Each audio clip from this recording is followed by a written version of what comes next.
Je me battais avec les garçons parce que pour moi, je trouvais ça trop injuste et en fait, de me taire parce que je suis une femme, enfin ça, c'est le truc de base qu'ils te disent de: toute façon, tu es une fille, tu vas faire quoi?» Et ça, c'est un truc qui me rendait dingue. Mais je préférais, qu'on me frappe que de rien dire.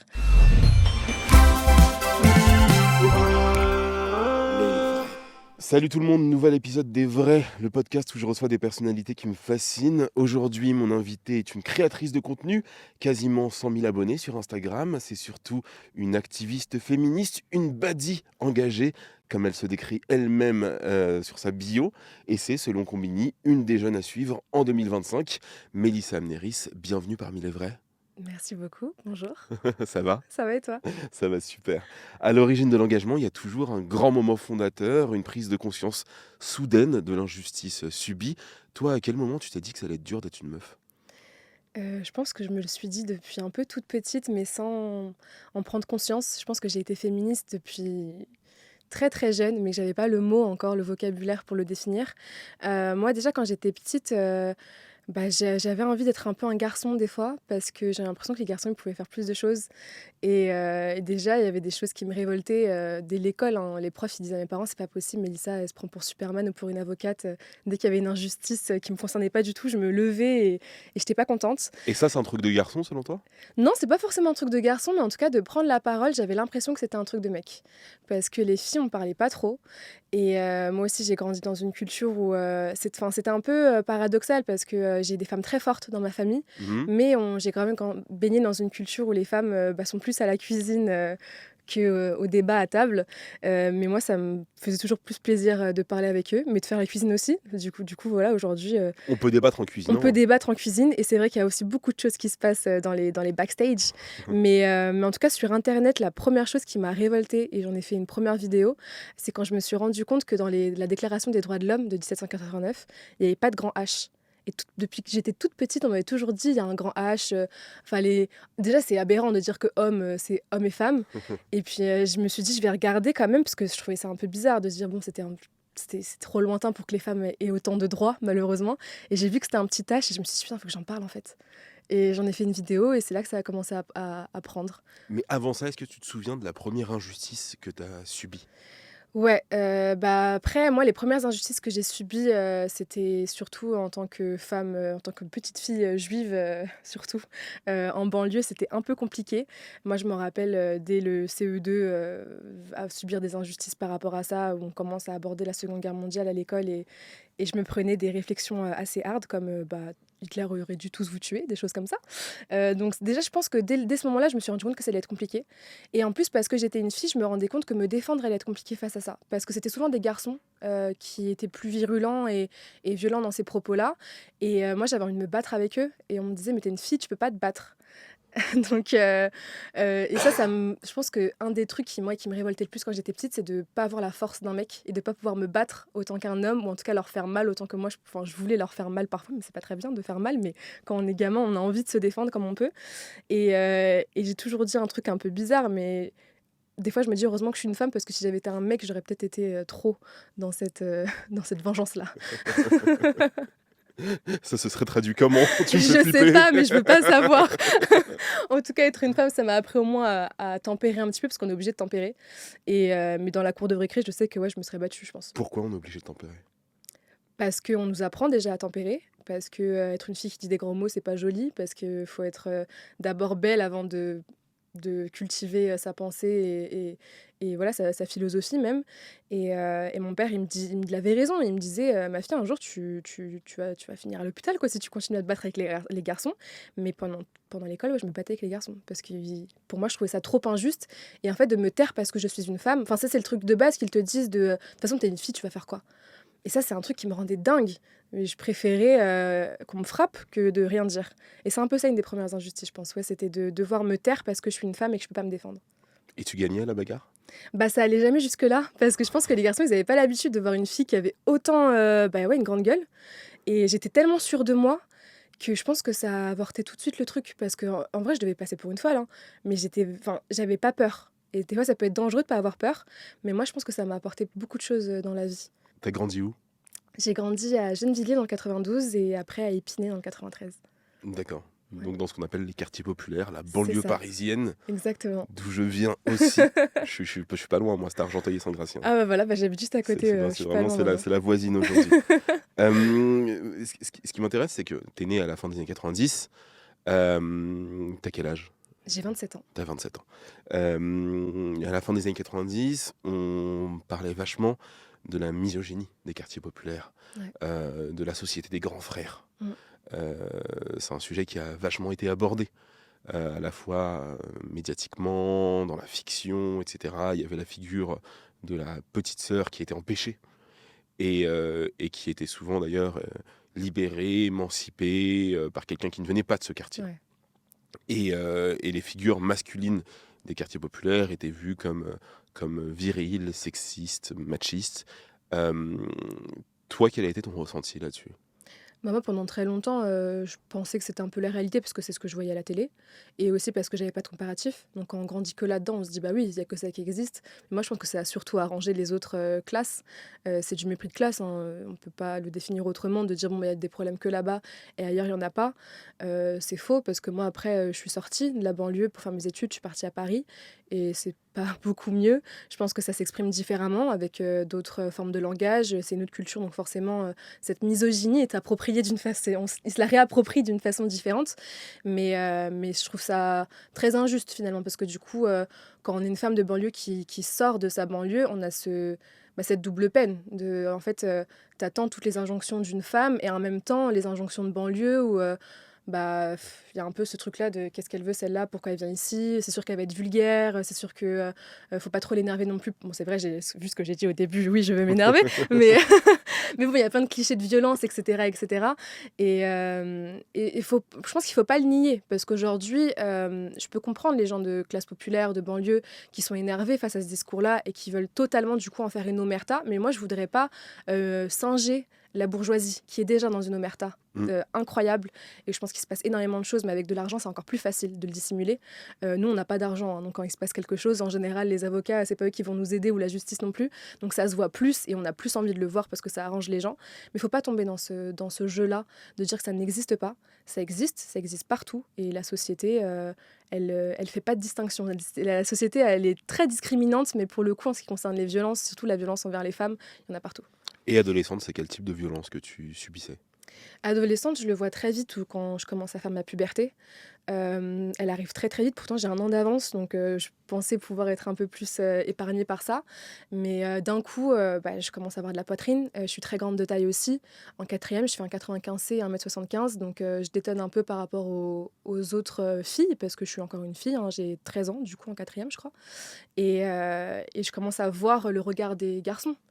Moi, je me souviens d'une scène qui m'a marquée où, en fait, je change de collège entre Gennevilliers et Épinay en milieu d'année. Donc déjà, quand tu es la nouvelle, c'est chaud C'est horrible. et quand tu es la nouvelle 2 LE, c'est encore plus chaud parce que tu es le nouveau steak, frais, en fait et Tu l'as vécu comme ça? ouais, je l'ai vraiment vécu comme ça, où en fait, c'est pas: «Tu tellement belle, t'es Monica Bellucci que tout le monde te regarde». Enfin, il y a un truc de quel que soit ton physique, t'es une femme et t'arrives quelque part, on va vraiment t'appréhender comme, la nouvelle cible.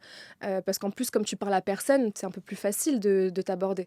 Mais sachant que ça aurait pu être différent parce que comme tu le dis, tu mesures 1,75 m, donc tu es aussi grande parmi les Ouais, petits garçons, c'est vrai que parce je qu'à suis 13 ans, ouais, c'est aussi des petits garçons. ouais. Hem, Ils n'étaient pas intimidés? Ils Heu avaient déjà compris qu'ils avaient le entre guillemets «le dessus» sur toi? Ouais, moi quand j'arrive, je vois qu'on me teste en fait. J'arrive du coup, c'est en janvier, j'arrive toujours avec ce manteau qui arrive jusque là où je cache ma poitrine, je cache tout et je pense que je le fais inconsciemment et par exemple, quand j'enlève mon manteau, je vois les garçons tout de suite bugger là-dessus, je vois des profs aussi bugger là-dessus. Alors que bon, ça faudrait aussi en parler, hein, de pas mal de profs qui sont à la limite de la pédophilie. Mais oui, je le vois très bien où on essaie de me tester et c'est ça où en fait, tu es obligée d'être un peu violente quand tu es une femme de banlieue. On va nous le reprocher après quand on va en sortir, mais c'est un peu de la survie. Parce que si tu t'as pas de répondant, bah, c'est directement, tu es cataloguée comme la meuf, qu'on peut, facilement, insulter, qu'on peut facilement embêter, et les garçons, ils sont pas tendres, quand on est, en quatrième. Les ados, c'est pas cool des fois. Donc l'origin story, elle vient de là, Ouais, ouais, je elle pense vient que de ça cette vient de là. violence-là. Ouais, ouais, clairement. Et à l'époque, tu le conscientisais déjà?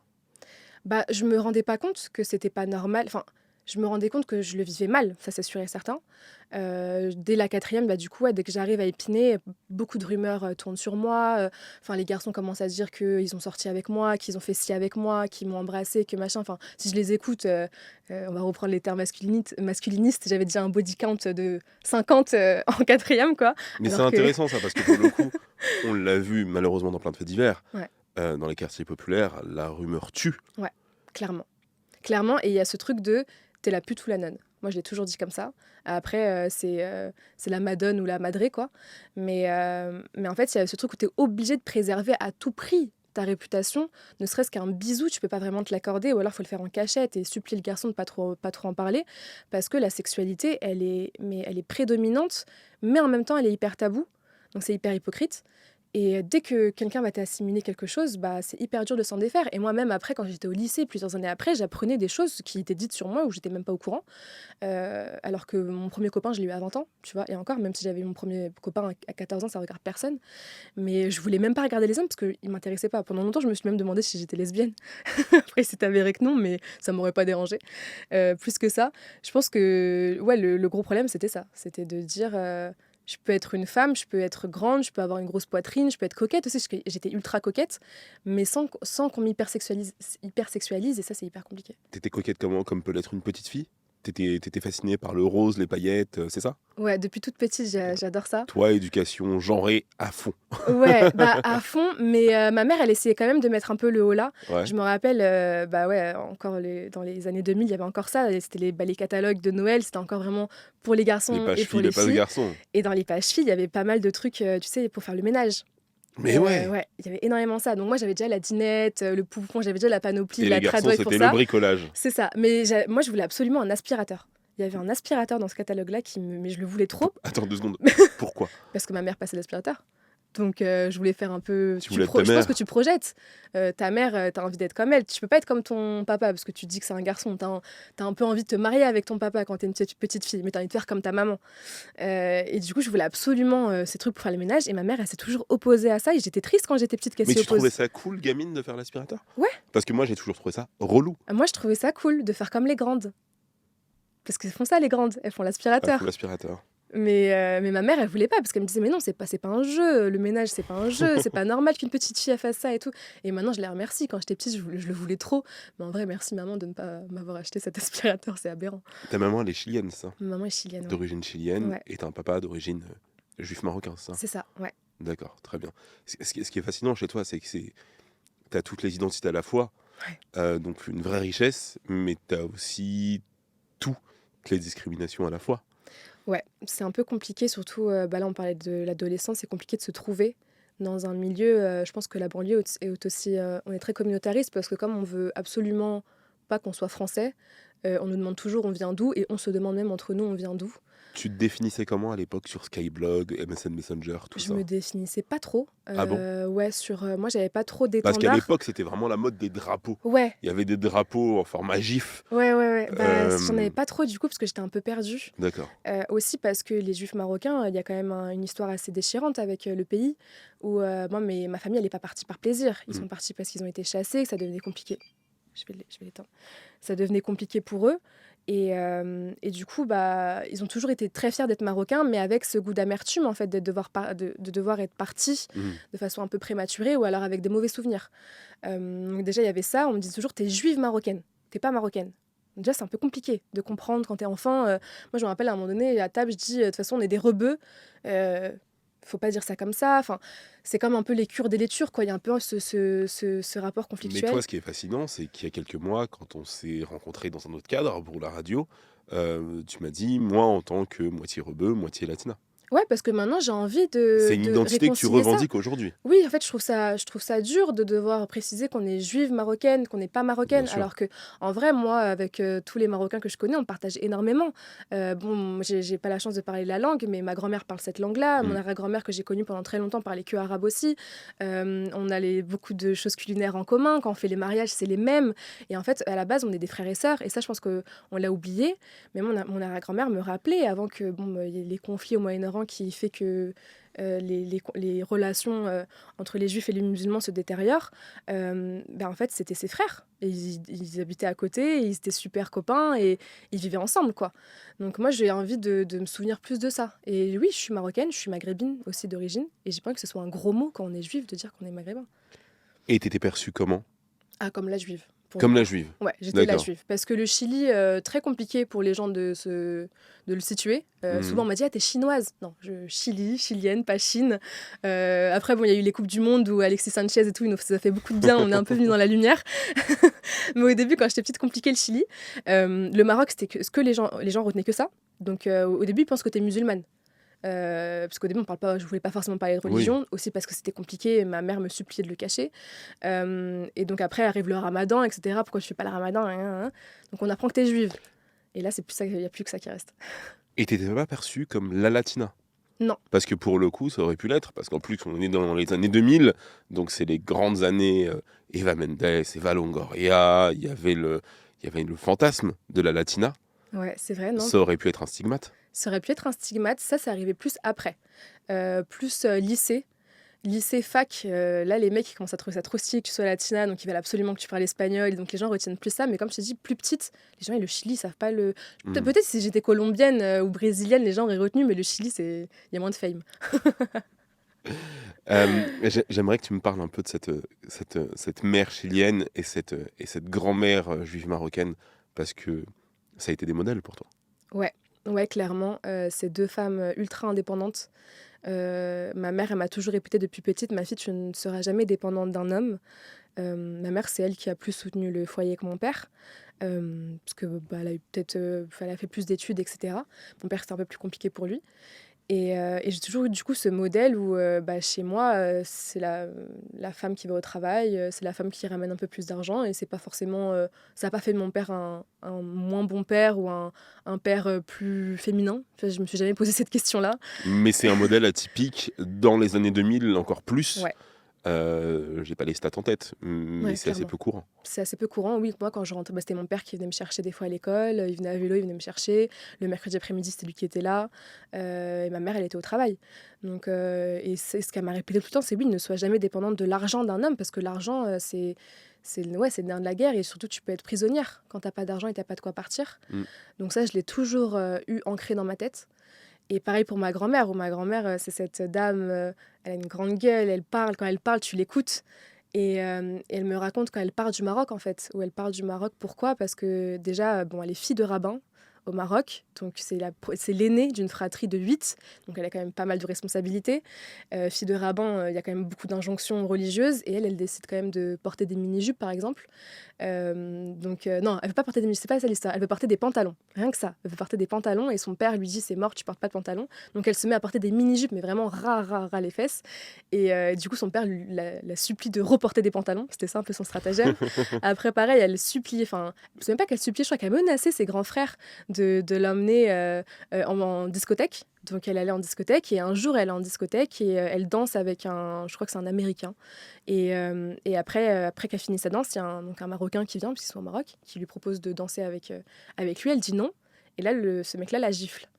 Et donc là, elle s'insurge, et elle dit, c'est là qu'elle décide de partir du Maroc, où elle dit: je ne resterai pas dans un pays où je ne peux pas danser avec qui je veux.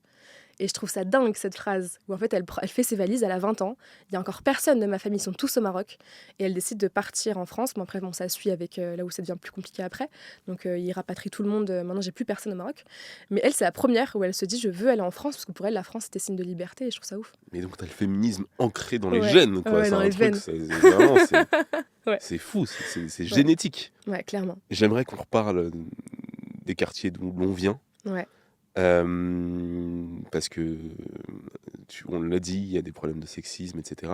Mais qu'est-ce que tu tires de positif de ces quartiers? Je crois que tu y vis plein de toujours. choses, ouais. J'y vis toujours. J'habite toujours à Épinay.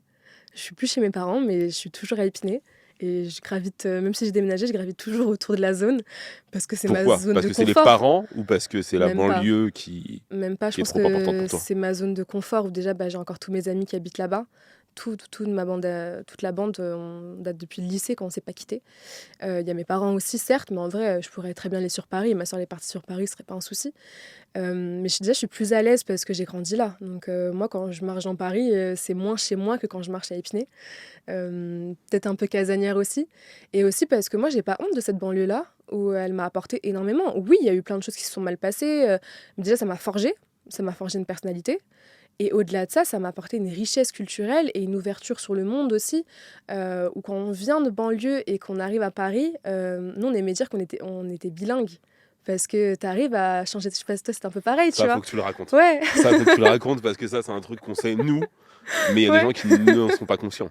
ouais, c'est ça. Mais en fait, t'as le phrasé de banlieue Ouais. et t'as le phrasé de Paris. Et en fait, quand t'es en banlieue, bah, faut réussir à se faire comprendre par les gens qui y habitent. Mm. Et quand t'es à Paris, c'est tout autre chose. Parce que si tu gardes le phrasé de banlieue à Paris, tu vas te faire stigmatiser à mort. Donc déjà, le petit accent, faut essayer de le faire partir, même si des fois, Il revient. il est toujours là. Il revient Surtout quand on toujours. s'énerve, il est toujours là, il revient. Mais il est bien quand on s'énerve parce qu'il rajoute un peu de street credibility. Mais j'ai l'impression, moi, je suis un peu plus vieux que toi, et je me souviens à l'époque de mes premières sorties à Paris, on nous appelait les wesh. Ouais, ouais, Aujourd'hui, un gamin du 16, il s'habille comme un gamin d'Épinay, ouais. à peu de choses près, il parle de la même manière, il écoute la même musique, ils ont des référentiels communs. Mm. Est-ce que le périphérique est toujours une frontière? Oui, je pense. Je pense qu'en fait, En quoi? je pense qu'ils aiment bien, tu vois, ce dont tu parles. Moi, j'avais ça quand j'étais en école, donc en école de com. Donc, j'arrive en école de com et c'est quasi que des bourgeois. Enfin, pour moi, en tout cas, à mon échelle, c'est des bourgeois. Plus bourgeois que toi, en tout Ouais, cas. c'est sûr et certain. Euh, bon, rien que quand on me demande est-ce que tu pars en vacances d'hiver, pour moi, je suis dans un nouveau monde, quoi. Je comprends pas ce qui se passe. Et moi, je paye l'école. J'aide ma mère à payer l'école. Ouais, Où, franchement, en banlieue, je fais partie de la classe moyenne, donc des plus aisés. ouais. Mais quand j'arrive là-bas, je me rends compte ce que c'est qu'on est pauvre, en fait. Donc, j'aide ma mère à payer ça. Je travaille à côté, donc à côté de Et l'école. tes parents, ils en ont conscience ou pas, d'être pauvres? Bah, ma mère s'en est toujours rendu compte parce que elle adore le préciser. Ils viennent d'un milieu bourgeois à la base, Oui, au Chili. d'accord. Et c'est vraiment voilà, le coup d'État qui fait qu'ils perdent tout. Et Oui, ils arrivent en France, c'est compliqué. Mais donc Amnéris, mon arrière-grand-mère, d'où vient mon deuxième prénom, elle est institutrice. Donc c'est une femme au Chili qui est institutrice à l'époque. Mon arrière-grand-père, il est chirurgien. Donc c'est eux qui ont élevé ma mère, pardon. Et donc elle vient d'un milieu où elle a une couturière. Après, au Chili, bon, la disparité des richesses, elle est encore plus importante qu'ici, malheureusement. Mais elle a une nounou, elle a une couturière, elle vit très bien et elle arrive en France où elle n'a plus rien. Donc elle l'a connu, ce changement de classe brutal. Donc je pense elle s'en rend plus compte déjà que nous. Et elle, ça, je sais que ça la révolte à chaque fois où aujourd'hui, bon, elle gagne un peu mieux sa vie. Et je crois qu'elle gagnait peut-être 2 500 €, elle dit, je crois que dans les pourcentages, on disait qu'elle faisait partie des plus riches de France. Elle était mais pas du tout. Avec 2 500 € par mois, qu'est-ce qu'on fait?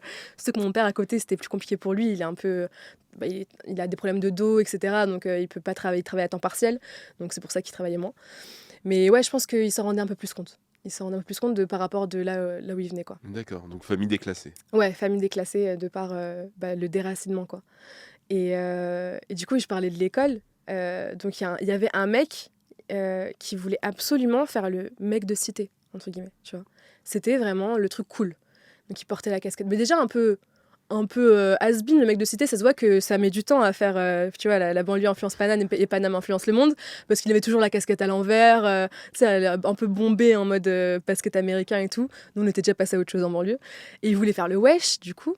Et moi, ça me rendait dingue, en fait, de voir des gens comme ça, parce qu'il habitait dans le 16e. Il faisait partie d'une famille qui avait de l'argent. Lui, il n'avait pas travaillé à se lever le matin plus tôt ou rentrer plus tard pour travailler et payer la moitié de l'école. Et il se la jouait mec de cité. Et ça m'énerve trop parce qu'en fait, c'est trop facile de prendre que les bons côtés, entre guillemets, de faire le mec cool et de perturber la classe et de mal parler aux profs et en mode je suis un show, je suis un show. Alors qu'à côté, t'as tous les privilèges. Et donc, on faisait que de s'embrouiller. On faisait que de s'embrouiller et parce que moi, je voulais pas qu'on se réapproprie ma culture, entre guillemets, mais de façon aussi grotesque, quoi. J'ai pas envie qu'on retienne ça des banlieues. Même dans les films, ça me saoule. Là, j'ai vu un film il y a pas longtemps, sans citer de nom, on va pas faire de mauvaise pub. Mais encore une fois, ils reprennent encore la banlieue et c'est que les clichés de, en plus hyper exacerbés, le surveillant, il fume des joints dans la cour, ça insulte, tout le monde connaît au moins quelqu'un qui est en prison, un de ses meilleurs potes. C'est trop, tu vois. Moi, ça me saoule qu'on reste dans ces clichés-là, quoi. On vaut mieux que ça. Ils sont faux, ces clichés? Ils sont exacerbés. Ils sont exacerbés parce que c'est pas que ça. Oui, on connaît tous, peut-être à 4 poignées de main, un mec qui est allé en prison, mais à 4 poignées de main, peut-être que je connais aussi Lady Gaga, tu vois? J'en sais rien. Donc en vrai, moi, je vais loin, mais c'est pas que ça et moi, les surveillants, ils fumaient pas du shit, dans, la cour. Au contraire, moi, je suis maintenant que je suis arrivée dans les milieux parisiens, je me rends compte qu'on touche beaucoup moins la drogue en banlieue que dans les milieux riches. Parce que certes, chez nous, ils la vendaient, mais personne l'achetait ou alors sauf quand tu étais vendeur. C'est la honte. C'est la honte, parce que qu'est-ce que tu vas aller là-bas? On sait que quand tu commences à leur parler, tu vas mal tourner et tout, machin. Nous, il n'y avait pas d'alcool dans les soirées. La majorité des gens étaient musulmans, donc on ne buvait pas. Et c'était très bien parce qu'on était trop jeunes. Donc bref, trop de clichés. Ou non, c'est pas aussi simple. On essaye de s'en sortir. On voit, bon, tu vois, le chill, il est sorti. On essaye de s'en sortir. Et c'est trop simple, quoi, de résumer ça à du shit, des insultes et de la prison. Merci, quoi. Ensuite, quand tu arrives en école de communication, c'est à peu près au même moment que tu décides de devenir modèle. Ouais. Ça se fait pas vraiment comme ça, ouais. Alors raconte. En gros, je suis un peu touche à tout quand j'ai 18-20 ans. Donc déjà avant de faire de la com, j'étais en sciences. Donc je suis en D'accord. sciences, je pète un plomb à un moment donné. Donc à la base, oui, je travaille au McDo et je suis à la fac de sciences en même temps. Donc déjà, c'est compliqué en termes d'horaire. Je suis maintenant, ça s'appelle Sciences Sorbonne Université. Et à un moment donné, je pète un câble. Je me dis non, c'est pas ça que je veux faire de ma vie. Je veux pas être en blouse blanche derrière, etc. Je veux faire un truc plus avec l'humain où je parle. Voilà, ce qu'on fait un peu là. Donc je change, je passe les concours d'école de com et j'arrête aussi le McDo. Et je commence à être hôtesse, donc rentrer dans les milieux de luxe, parce que je suis hôtesse à Louis Vuitton, je suis hôtesse pour Chanel, donc un monde qui fait un peu rêver. Et à côté, je suis aussi maquilleuse. Donc ça m'a toujours fait rêver, comme me disent depuis que je suis toute petite, je suis hyper coquette et je maquille, mais je maquille limite gratuitement, quoi. Je vais sur des shootings et tout, je maquille des gens, ça me fait kiffer. Et un jour, il manque quelqu'un. C'est un shooting pour des robes de mariée, donc pour le salon du mariage qu'on prépare. Donc moi, je suis maquilleuse sur le set et il manque une fille. Et la créatrice, elle me dit, s'il te plaît, Mélissa, vas-y, moi, impossible que j'y aille, je me déteste en photo, je me trouve immonde, je peux pas me voir, vraiment. Gros problème avec ça. Et elle me finit par vraiment insister et je me retrouve habillée d'une magnifique robe rouge on venait au but de Chaumont et ça part en shoot. Et je me rends compte du pouvoir de la photo en termes de thérapie pour mon image et me réconcilier un peu avec cette dysmorphophobie, hein, je pense qu'il faut mettre les termes dessus. Et donc je commence à faire de la photo comme ça. Et après, comme on commence à me proposer des shootings rémunérés. Donc moi, ça m'intéresse toujours hein, d'avoir un peu plus d'argent de poche, surtout qu'à côté, voilà, j'aide ma mère à payer l'école. Donc j'ose pas demander de l'argent de poche à mes parents, moi j'en ai jamais eu. Donc pour essayer de faire sa petite vie de meuf de la vingtaine, quoi. Et de là, on commence à me proposer des shootings lingerie. Donc au fur et à mesure, ça se fait. Et moi, je trouve ça stylé parce qu'en fait, j'adore. Après, j'ai fait des études de DA, tu vois. Moi, j'adore tout ce milieu artistique. Je veux pas tomber dans le vulgaire. Après, il faudrait définir le mot vulgaire, mais en tout cas, le vulgaire, vraiment la lingerie. Et pourtant, on m'a proposé, hein, j'aurais pu me faire beaucoup d'argent si j'avais accepté. Et je fais de l'e-shop, en fait. Je fais de l'e-shop et je trouve ça super cool. Et moi, ça me sert vachement de thérapie de me voir en lingerie jolie, en fait, à travers d'un objectif et que je suis pas cette masse informe que je vois dans le miroir. Moi, ça m'aide beaucoup. Et c'est grâce à ça, notamment, que tu commences à mettre un pied dans les réseaux. Ouais, ouais, c'est ça. C'est que du coup, au début, mon Instagram, c'est l'Insta de la maquilleuse. Donc tu vois que mon œil, c'est tout ce que j'ose mettre sur Instagram. Et après, je commence à poster mes photos. Donc les photos lingerie, je fais quand même attention. Je mets pas les photos, parce que quand c'est l'e-shop, forcément, il faut les photos aussi de derrière. Je ne mets pas parce que je veux pas que ça... On sait très bien que quoi qu'il arrive, il y a des gens, des mecs chelous hein, qui sont là et qui font des choses... Ils regardent pas pour acheter, ni pour eux, ni pour leurs copines, le truc. Mais je commence à poster et ça commence à prendre. Je suis des photographes me suivent. Et c'est comme ça, c'est un book en fait. C'est comme ça qu'on se fait connaître et qu'on fait d'autres collabs, qu'on nourrit son book à soi aussi et qu'on fait d'autres contrats rémunérés. Au moment où tu postes la première photo et que tu reçois les premiers likes et les premiers commentaires, qu'est-ce qui se passe dans ta tête? Est-ce que ça te flatte? Est-ce que tu t'en méfies? Qu'est-ce qui se passe?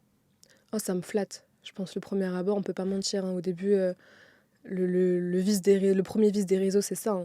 C'est de se dire, plus on a de j'aime, plus on est aimé, alors que c'est vraiment pas le bon ratio à avoir dans sa tête, parce que c'est vraiment totalement biaisé. Mais au début, oui, c'est ça. Je commence à rentrer un peu dans ce truc de putain, c'est trop bien, faut que je fasse plus ça, faut que j'essaie d'avoir des abonnés. C'est cool en plus, t'as un peu ce truc-là de plus t'as d'abonnés, plus t'es populaire. Donc c'est aussi stylé. Mais je le vois aussi très bien qu'à côté, maintenant on le rappelle, à la base je viens de banlieue, ça commence à parler sur moi, on parlait des rumeurs. Mais moi je commence à m'en foutre en fait de ça, j'ai envie de faire ce que j'aime. Et je sais que quand je suis en shooting, je kiffe le moment. Donc oui, il y a plein de mecs qui vont me dire là c'est sûr, ils sont déjà en mode non mais c'est impossible et tout, c'est sûr qu'elle l'a fait trop kiffer, de machin, de trucs. Non, franchement, je vous le dis sincèrement, moi, si je pouvais mettre une cape d'invisibilité des fois, c'est hyper paradoxal, hein, mais pour le coup, quand je suis dans la rue et que là, je contrôle pas aussi, parce que sur Instagram, je contrôle ce que je fais. C'est moi qui décide ce que je poste, c'est moi qui décide ce que je supprime. Les commentaires, je peux les enlever, je peux vous bloquer. Dans la rue, là où je contrôle rien, mais la cape d'invisibilité d'Harry Potter, mais je l'aurais souhaité, mais 1000 fois, qu'on ne me regarde pas à ce moment-là. Mais là, je le choisis le regard et je veux le filtrer et je le fais et c'est mon endroit un peu plus safe, c'est Insta. Est-ce qu'il y a des moments où tu te dis, bah, là, je vais être le plus invisible possible, ou est-ce qu'au contraire, tu te dis, peu importe, maquillé ou pas, habillé de telle ou telle manière ou pas, tout à l'heure, tu disais en décolleté ou en col roulé, ça change rien. Je serai toujours regardé parce que je suis une femme dans l'espace public. Ouais, bah, c'est vrai que ça change rien ou moi je me suis très vite rendu compte parce qu'au début tu le fais, hein, ce truc-là d'essayer de te rendre un peu plus moche, t'habiller en pyjama pour pas qu'on se regarde. Moi j'ai l'impression La qu'on technique du survêt, hein. ouais, mais j'ai l'impression qu'on vient plus me parler quand je suis moins bien habillée. Parce que et beaucoup de femmes le partagent, tu l'air plus accessible que quand je suis en robe, talons, hyper pimpée. Oui, on va me regarder, oui, on va me parler de loin, mais vraiment me suivre ou me regarder ou me parler frontalement, ils le font un peu moins. Parce que je pense que tu as cette barrière de elle va jamais dire oui. Je sais pas, hein, j'essaie de me mettre dans la tête d'un Donc mec. la féminité est un pouvoir. Donc la féminité est un pouvoir, bien sûr. Mais oui, quoi qu'il arrive, il va se passer quelque chose. Ça veut strictement rien dire. Moi, on m'a déjà... De toute façon, moi, les premières fois, on m'a dragué, j'avais 11 piges. On va pas me dire que c'était ma tenue, que c'était... J'avais même pas encore de poitrine à cette Et époque-là. comme toutes les femmes, tu t'es plus fait draguer en étant Oui, mineur qu'en étant majeur. bien sûr, bien sûr. Quand j'avais 14-15 ans, c'était mais tout le temps, tout le temps, tout le temps. Et à l'époque, on me disait, mais c'est parce que t'as l'air grande. Je regarde les photos. Certes, je suis grande de taille, hein. Tu regardes ma tête, ça se voit que je suis un bébé. Et comment tu l'expliques? Proie facile? Proie facile, bien sûr que oui. Aujourd'hui, comment je vais me défendre face à un homme et le phrasé que je vais avoir face à lui, l'assurance que je vais avoir face à lui, c'est pas du tout la même. Et au-delà de ça, je pense qu'il y a un plaisir de certains hommes de nous déstabiliser et de voir cette peur dans les yeux. Et à quel moment tu décides de prendre la parole sur les réseaux? Parce qu'on le disait, ton Instagram, c'est un Instagram artistique où t'es une image. Mm. Et à quel moment l'image décide de parler? Ouais, je suis une plante verte. Moi, j'aimais bien dire ça. J'étais vraiment une plante verte, une jolie plante verte, hein. Tu le Euh, vivais comme ça? ouais, je le vivais comme ça aussi. Où, à cette époque-là, je travaillais encore au McDo. J'ai été promue hôtesse. J'ai une chemise rose. Je sais très bien que c'est juste parce que je suis jolie. Le patron, il va absolument, tu sais, que je mette des talons, alors quand je travaille au McDo, ça glisse, il y a de l'huile de friture partout. On m'envoie en salle faire des... Mais attends, au McDo, on a des chaussures, non, en Mais oui, non, plus? mais le mec, il était chelou, laisse tomber. Il voulait juste que je sois en talons pour son plaisir personnel, je pense. Ok. On me met un peu plus à l'avant pour régler les conflits. Tu sais, quand les clients ils sont pas contents que c'est un mec, c'est beaucoup moi qui y vais plus parce que ça apaise le mec de voir une jolie fille, machin. Enfin bref, je commence à voir que je suis une plante verte. Vraiment, des fois au McDo, je suis là, je suis devant la porte et je dis juste bonjour aux clients. Franchement, on n'est pas au Fouquet's, tu vois, t'as pas besoin de faire ça. Mais je sais que je suis choisie pour ça. Pareil quand je suis hôtesse, c'est un milieu hyper discriminant. Rien que dans les contrats, il y a plein de choses qui sont totalement illégales. De devoir être maquillée, c'est écrit sur le contrat, devoir être en talons toute la journée, les cheveux lisses, obligatoire. Aujourd'hui, heureusement qu'il y a une loi qui est passée sur ça. Moi, j'ai la chance de les avoir lisses naturellement, mais pour d'autres femmes, c'est beaucoup plus compliqué. Je sais que je suis castée, je suis embauchée au physique. Mm. Il y a des agences qui te demandent un book. Je devais Moi, j'ai envoyer mes jamais photos. pu être hôtesse, hein. Je te donnerai des numéros. Des tips. Tu vas me maquiller, ça va changer les choses. Et quand je suis hôtesse, par exemple, je le vois que c'est hyper révoltant. Comment ça, dans mon contrat de travail, il y a écrit que je dois être maquillée? Mais j'adore ça, hein. Mais qu'on me l'impose et qu'on me crie dessus parce que mon rouge à lèvres, il brille plus assez, ça me fait un peu chier, tu vois. Et donc oui, je commence à en parler sur les réseaux parce que plus je grandis, plus je suis confrontée à toutes ces injustices-là. Et je veux pas rester cette plante verte. Et les stories arrivent sur Instagram. Et on peut plus se parler, parce qu'avant, Instagram, c'est fait pour ça aussi, faut pas se mentir, hein. Personne n'était engagé sur Instagram en 2018. Enfin, je pense, mais c'était hyper compliqué. Et là, les stories arrivent. Donc il y a un espace où on peut plus parler. Et je commence à parler en story. Et un jour, je fais un sondage où je demande aux gens, est-ce que vous préférez me suivre parce qu'il y a toujours ce truc-là où tu as envie d'être suivi, hein, tu fais attention quand même. Et là, maintenant, je fais beaucoup moins attention, parce que je ferais autre chose sinon. Mais, mais à cette époque-là, du coup, je pose la question, est-ce que vous me suivez aussi pour mes stories? Vous aimez bien quand je fais mes stories et que je parle, ou est-ce que c'est juste pour les photos? Et je suis étonnée de voir que la majorité dans le sondage disent, bah, en fait, on aime bien quand tu parles. Donc je suis plus qu'une plante verte. Là, Ah, je c'est deviens une cool. plante verte qui parle. Alors que c'était des mecs, tes abonnés. Ouais, mais il y a Parce comme... qu'ils auraient très bien pu dire Ouais. non, ferme ta gueule. Oui, oui. Bah après, ça arrive, hein. Après, quand je commence à parler féminisme, maintenant, je les ai plus, les 90%. Il y a ça à faire un tri. Mais il y en a plein qui disent, mais qu'est-ce que je fais là? Pourquoi je suis abonnée à ce compte-là? C'est un abonné à un compte féministe, ils captent pas ce qui se passe. Mais pareil, quand je faisais des live TikTok, t'as des mecs qui pensent que c'est Tinder, ils s'abonnent juste parce qu'ils te trouvent jolie. Et après, ils voient ton contenu féministe en mode, oula, j'ai pas signé pour ça. Donc au début, c'était compliqué. Des mecs qui me disaient, mais continue tes photos, arrête de vouloir te la jouer, je sais pas qui. On te l'a dit ça? Bien sûr. Et même des femmes me l'ont dit aussi. Récemment, t'as fait un move qui m'a surpris. Euh, T'as décidé de débattre avec Thaïs Descuffon. Ouais. On va la présenter. C'est une militante identitaire d'extrême droite, certains diront, qui a un Suprémaciste discours blanche, moi j'aime dire. suprémaciste blanche. Ça, pour le coup, moi aussi, je confirme, qui a un discours très particulier sur les réseaux, Ouais. parce elle embrasse tous les discours masculins. Ouais. Pour elle, la femme, je vais résumer hein, sa pensée, mais pour elle, la femme, ça doit être une femme propre, entre guillemets, qui doit être à la maison, qui ne doit pas se salir avec des relations hors mariage, etc. Bref, la bonne épouse.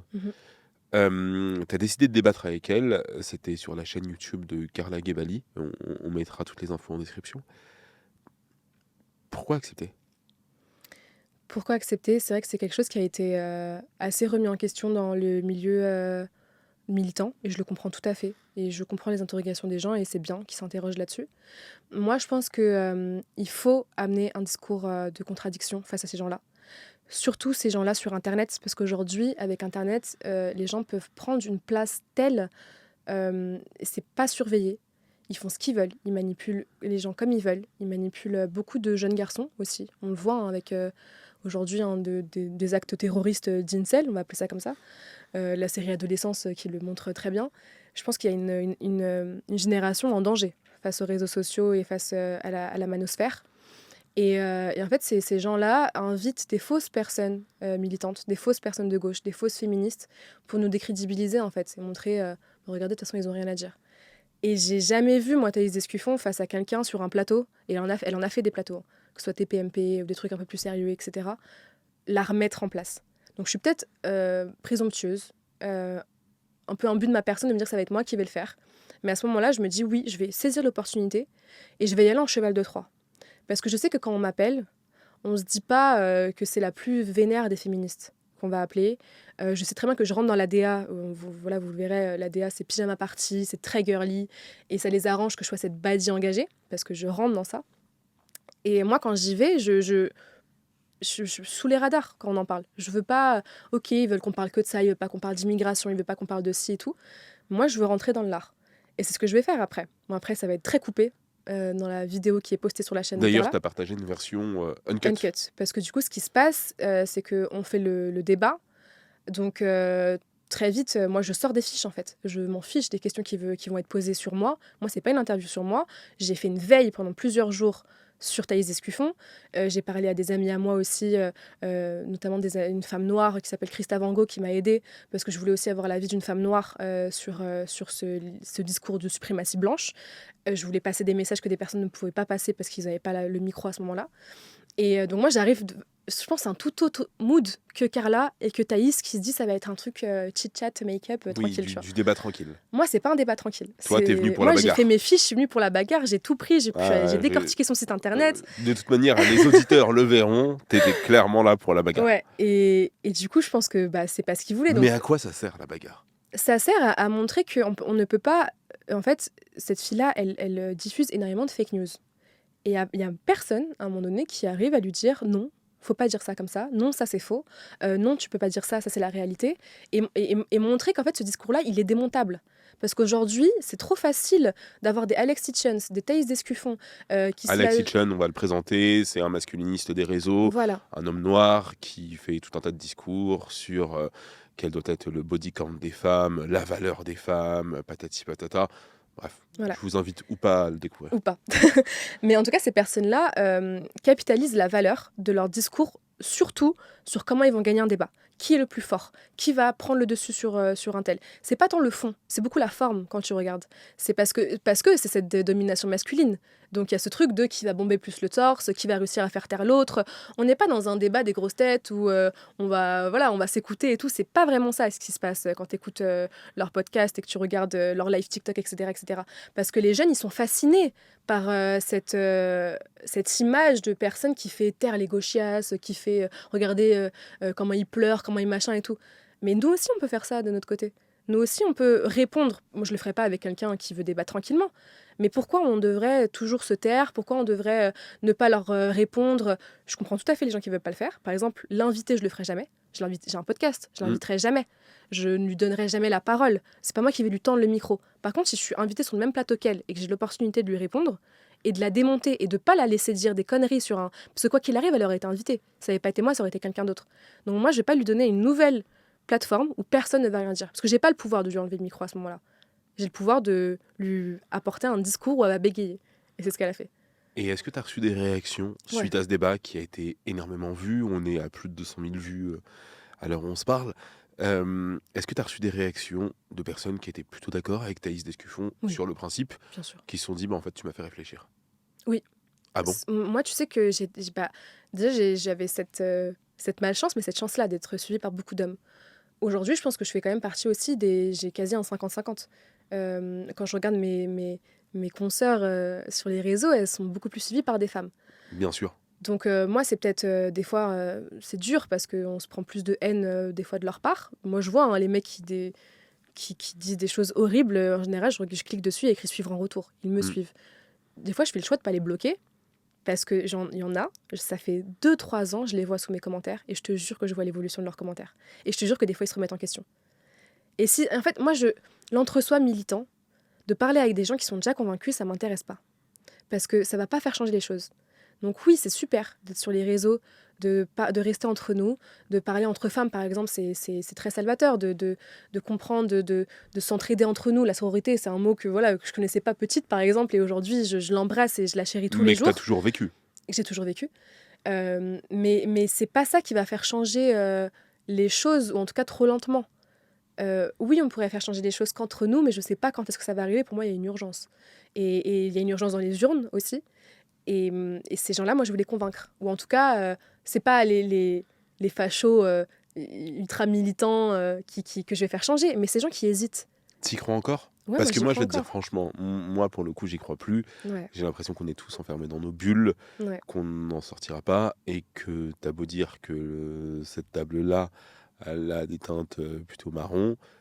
Si Thaïs Descuffon dit elle est rose, et Mhm. bah ceux qui pensent comme Thaïs Descuffon diront elle est rose aussi. Euh, Au fond, moi, souvent, quand je vois ce genre de truc, je me dis à quoi ça sert.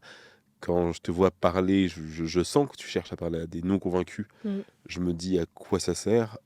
Toi, t'y crois Moi, vraiment? j'y crois. Moi, j'y crois. Vraiment. Parce que, parce que j'ai grandi dans ce milieu où les gens y croient pas. Et je vois que ça change. Alors que mon père, bon, c'est pas du tout un Thaïs d'Escuffon, c'est pas le comparer du tout à ça. Mais tu vois, il y a ces petits trucs, tu sais, un Mais c'est un peu. père de son âge. C'est un père de son âge, de sa génération, il a 50 ans, des trucs un peu homophobes, ce genre de choses-là. Je vois qu'il change. Je vois que c'est plus pareil qu'avant, qu'il va s'ouvrir à d'autres discours. Que, bah, enfin, c'est peut-être parce que je suis sa fille aussi, c'est plus simple. Mais il avait des discours des fois un peu misogynes, comme tous les hommes de son âge, et ça change un petit peu. Je le vois euh, à table quand je parle, où les gens ils essaient un peu de changer d'avis, où ils essaient un peu de réfléchir à ce qu'ils disent. Je le vois aussi, regarde, moi, aujourd'hui je suis en couple avec un homme de 30 ans qui est hyper déconstruit, qui des fois me surprend à savoir des choses que je sais pas sur ces sujets-là. Et est-ce que c'était possible il y a 10 ans? Je pense pas. Je pense qu'il faut voir quand même ce côté positif, où il y a plein d'hommes qui se déconstruisent, plein de femmes aussi. On essaye de réfléchir. Oui, on a l'impression qu'on est submergé par l'extrême droite, par les mascus, par tout ça. Mais moi, je pense qu'il y a des gens à sauver. Et moi, il y a un mec il n'y a pas longtemps qui m'a envoyé un message et qui m'a sous un truc de Thaïs Escuffon où je disais qu'elle était en partenariat avec NordVPN et que j'ai tapé un petit coup de gueule. Un mec qui m'envoie un message et qui me dit qu'il comprend pas trop pourquoi Thaïs Escuffon, il comprend elle est misogyne, mais il comprend pas pourquoi elle est raciste. parce qu'elle a beaucoup changé son discours, elle a fait un peu une dédiabolisation par rapport à ça. Sauf quand on va sur son site internet et qu'on comprend qui elle est vraiment. Donc je lui dis, je t'invite à aller sur son site pour comprendre. Et là, il m'écrit, je t'avoue qu'en tant qu'ancien incel, ça a été déjà très compliqué de sortir de la sphère masculiniste, je n'ai pas envie de regarder ça. C'est ce genre de personnes qui me suivent aussi. C'est des anciens incels, des anciennes personnes qui ont été manipulées, biberonnées. Imagine, t'as 15 ans et on te sort ça. Oui, t'as envie de les détester. Et c'est sûr que peut-être qu'il y a des femmes qui vont aussi me détester moi en ayant de la compassion envers eux. Mais moi, j'ai envie d'en avoir. Parce que pour moi, les premiers fautifs, c'est pas eux. C'est ce qu'il y a au-dessus. C'est les personnes qui diffusent ce genre de discours-là. C'est les médias encore au-dessus qui sont OK d'inviter tous ces gens-là. Moi, je serais d'accord d'être dans un monde où on n'invite jamais Thaïs Escuffon. Hein. Mais tant qu'on l'invite, bah faut bien lui répondre. Si on continue à l'inviter et que nous, on ne nous invite jamais, bah à ce moment-là, OK, bah on fait même plus d'élection, allez-y, moi je lâche l'affaire. Mais moi, mon rôle, en tout cas, c'est de continuer à essayer de convaincre les sceptiques, de planter une petite graine. Si eux, ils arrivent à planter une petite graine, pourquoi moi, j'arriverai pas à planter une petite graine? Ça aussi, je me dis. Ils sont pas plus puissants que nous, c'est pas vrai. Tu l'as cité. J'aimerais qu'on parle un instant de ton mec. Ouais. Parce que je te dis ça parce que pour des meufs de ta génération, pour des plus jeunes qui sont engagés, bah, l'amour hétéro, c'est plus tellement possible. Il y a plein de meufs qui se disent bon, bah voilà, quoi, c'est des merdes, il n'y a rien à en faire. Men are trash, quoi. Il y a d'autres meufs sur les réseaux qui continuent, mais qui disent mon cafard en parlant de leur mec. En quoi ton mec, c'est un vrai mec? Alors déjà, mon mec, il est totalement d'accord pour dire all men, tu vois. Rien que ça le dérange pas. Il est totalement convaincu parce qu'il comprend le message derrière cette chose-là et il ne se sent pas minimisé ou mis en danger face à ça. Déjà, c'est une première chose, c'est important. Et moi, je pensais pas... Ça fait 1 an qu'on est ensemble, là. J'ai jamais été hyper romantique. Là, je le suis énormément, mais à la base, je l'étais pas. J'ai jamais trop cru en ça. Je me suis toujours dit, moi, je suis plus Parce une que meuf de moi, la je te suis carrière. sur les réseaux et vraiment, t'es une canard, quoi. Ah ouais, je suis une canard de ouf maintenant. C'est horrible. Mais en vrai, c'est quand même beau dans le sens où... moi, je comprends tout à fait ces filles-là qui disent qu'elles sont misandres et tout. Je les blâmerai jamais. Ménard trash et tout, moi aussi, franchement, Ménard trash à fond.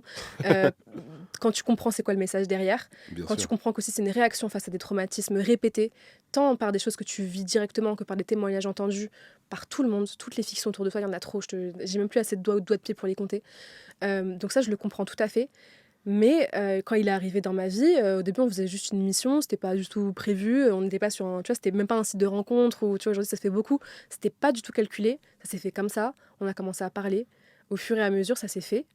Et pourquoi je m'opposerais à ça? Aujourd'hui, ça marche bien. Demain, il se passe quelque chose, bah, et ça se passera quelque chose. Mais pour le moment, je vois qu'il se comporte bien. Je vois qu'il a des discours très sensés, qui sont en accord avec mes valeurs, qu'il essaye de faire attention. Et pourtant, c'est pas facile, parce que lui aussi, il est dans ce milieu-là. Dans le milieu du rap aussi, le milieu du rap, c'est compliqué. Un peu sexiste parfois. Ouais. Un peu. Voilà, on va dire ça.